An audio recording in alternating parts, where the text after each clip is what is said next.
Je crois qu'aujourd'hui,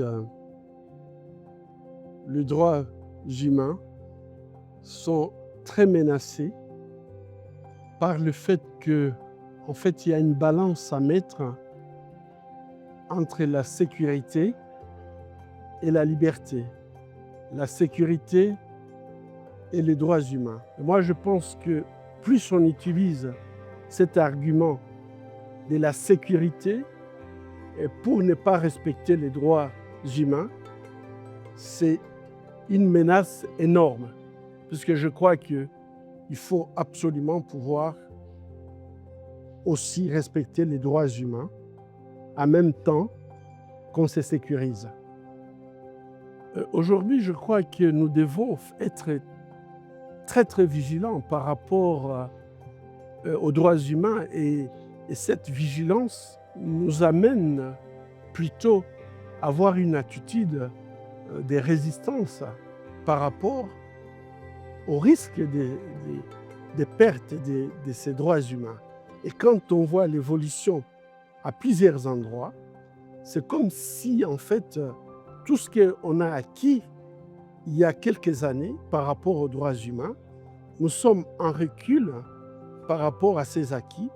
Et donc l'appel que nous devons faire à tous ceux-là qui croient aux droits humains, de pouvoir être dans une position de les défendre, dans une position de ne pas en faire des mots creux, mais de pouvoir les vivre et les faire vivre aux autres.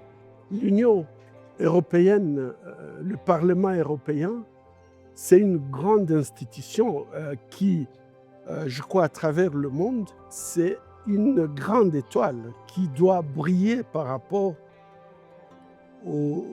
tout simplement aux droits humains, puisque ça fait partie de l'ADN de l'Union européenne, les droits humains, la démocratie. Et donc, ces droits humains et la démocratie devraient être défendus d'abord par le Parlement européen, qui est en fait l'institution qui représente la population européenne, que nous considérons que dans son ADN, il y a les droits humains et la démocratie. Il y a des décisions qui peuvent être controversées, mais je pense que l'institution qui doit remettre et le Conseil et la Commission pour les droits humains, c'est le Parlement européen. Je crois que la protection des droits humains, c'est une responsabilité qui nous revient d'abord à nous tous individuellement. La façon dont nous défendons individuellement les droits humains permet de pouvoir les défendre collectivement. Donc on ne peut pas laisser ces rôles aux seuls députés ou aux seuls responsables politiques. C'est un droit que nous devons tous défendre personnellement et résister par rapport à toute forme de recul.